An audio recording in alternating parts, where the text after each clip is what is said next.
Hello दोस्तों, समग्र academy के यूट्यूब चैनल में आपका स्वागत है। देखिए, आज हम मध्य प्रदेश जीके जीएस से जुड़े हुए कुछ महत्वपूर्ण फैक्ट जानेंगे और मध्य प्रदेश को एक सामान्य जानकारी के तौर पर एक नज़र उसको देखते हैं और समझते हैं क्या इसकी कहानी है।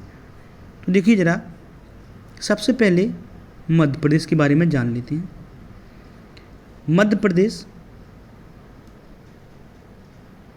को हम किस किस नाम से और भी जानते हैं, इस बात को हम लोग जानते हैं। तो सुनिए ज़रा, इसको हम सोया प्रदेश, हृदय प्रदेश, मध्य भारत, लघु भारत, नदियों का मायका, क्योंकि यहाँ पर जैसे हम बात करते हैं अगर भारत की, तो भारत में सर्वाधिक नदियाँ एमपी में हैं।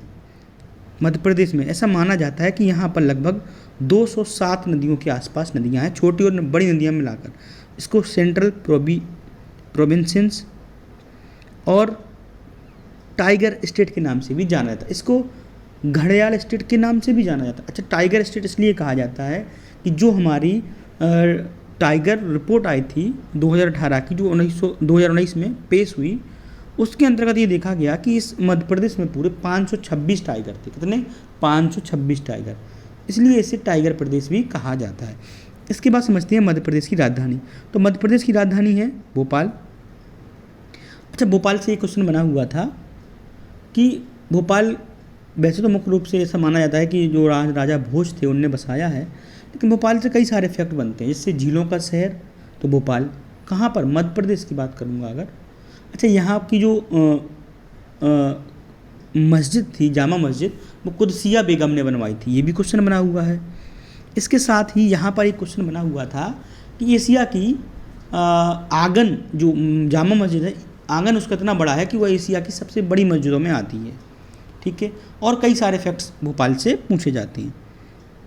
इसके बाद देखिए ज़रा, इसके बाद है स्थापना दिवस। तो स्थापना दिवस 1 नवंबर को मनाते हैं और राज्य की स्थापना हुई थी 1 नवंबर 1956 को। इसके बाद वर्तमान स्वरूप। वर्तमान स्वरूप का मतलब ये है कि अभी वर्तमान में इससे 2000 में 1 नवंबर सन 2000 को इससे हो गया छत्तीसगढ़ अलग। कौन सा राज्य? छत्तीसगढ़ अलग हो गया। फिर क्या हुआ? अलग हो गया, तो इसको वर्तमान स्वरूप में इस रूप में देखते हैं हम लोग। अच्छा, मुख्य भाषा कहाँ की इसकी क्या है? मुख्य भाषा इसकी है हिंदी। कौन सी भाषा है? हिंदी। अन्य भाषाओं में अंग्रेजी और उर्दू भी आ जाती है। ठीक है। अच्छा, जो मुस्लिम बाहुल्य क्षेत्र है वहाँ पर उर्दू बोली जाती है भाई, और जैसे गुजरात वाला इलाका है, राजस्थान वाला इलाका है, महाराष्ट्र वाला इलाका, तो वहाँ पर मराठी या अन्य जो क्षेत्रीय भाषा है वहाँ पर वो उनका प्रभाव बना रहता है। इसके बाद राजकीय चिन्ह। तो राजकीय चिन्ह मतलब जो है एक स्तूप आकृति के अंदर एक वृत्त बना हुआ है जिसमें गेहूं और धान की वालियां हैं। ठीक है। राजकीय फल समझते हैं, आम है। ठीक है, राजकीय फल क्या है? आम। तो आम का वैज्ञानिक नाम है जो मैंगनीफेरा इंडिका है। राजकीय पुष्प लिली, सफ़ेद लिली है। राजकीय पशु बारहसिंगा है। ठीक है ना, बारहसिंगा हिरण की प्रजाति होती है। और राजकीय पक्षी कौन है भाई? दूधराज शाही बुलबुल है। राजकीय वृक्ष कौन सा है? बरगद है। This the most important. राजकीय मछली महासीर है। राजकीय नाट्य माछ, जो मालवा में लोकनाट्य है। राजकीय नृत्य कौन सा है? राई, जो हमारे बुंदेलखंड में तो बहुत पहले प्रसिद्ध था और आज भी प्रसिद्ध है। ठीक है। राजकीय फसल ये सोयाबीन। अच्छा, इसी सोयाबीन की वजह से इसको सोया प्रदेश भी कहते हैं। इसके बाद है राजकीय खेल मलखम। अच्छा, मलखम जो होता है खम्मा लगा होता है, उस पर स्टंट वगैरह किए जाते हैं, ऐसे घूम फिर के पलट के कई सारे प्रकार से स्टंट किए जाते हैं, इसे हम मलखम कहते हैं। और 2013 में इसको घोषित भी किया गया। ठीक है। अच्छा, राजकीय नदी इज द मोस्ट इम्पोर्टेंट। कौन सी है? नर्मदा। वैसे तो नर्मदा नदी 1312 किलोमीटर लंबी है, लेकिन मध्य प्रदेश में सबसे ज़्यादा बहती है भाई, इसलिए इसको मध्य प्रदेश की जीवन रेखा भी कहते हैं। ठीक है। और भी नदियां हैं मध्य प्रदेश में, नर्मदा हो गई, ताप्ती हो गई, सोन हो गई, ठीक है ना, बेतवा हो गई, केन हो गई, चंबल हो गई, धार से निकलती है माही नदी, कई सारी नदियां हैं। ठीक है।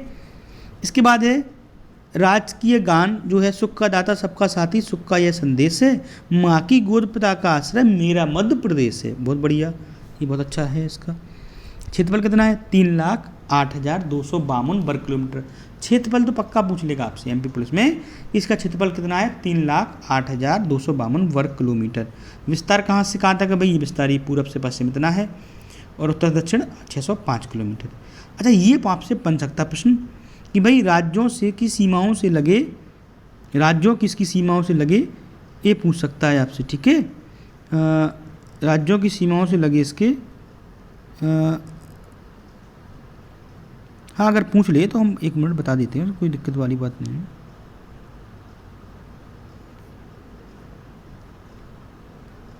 एक मिनट रुकना जरा।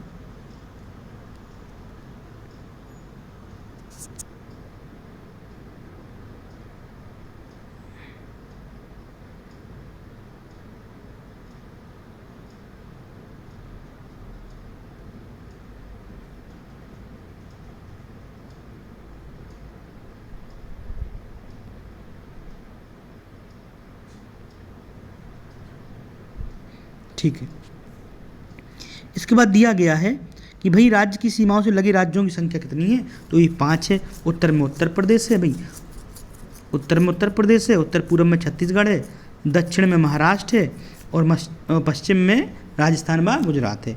तो मोस्ट इम्पोर्टेंट है। भौगोलिक स्थिति देख लीजिए। अच्छा यहाँ से इम्पोर्टेंट हो जाता है, विधानसभा सीटों की संख्या कितनी है 230, लोकसभा सीटें कितनी है 29, ये इम्पोर्टेंट हो गया। इसके बाद हम जानते हैं राज्यसभा सीटें कितनी हैं 11 हैं भाई, और ये सब बाकी सब इम्पोर्टेंट हैं। इस सब चीज़ों को आपको एक एक करके इसको समझना है। ये आपका पेपर में बहुत इम्पोर्टेंट रहने वाला है। इसके बारे में हम चर्चा आपसे कल एक नई वीडियो के साथ करेंगे और जल्दी आपको साइंस की वीडियो भी अपलोड करा दी जाएंगी। ठीक है, धन्यवाद।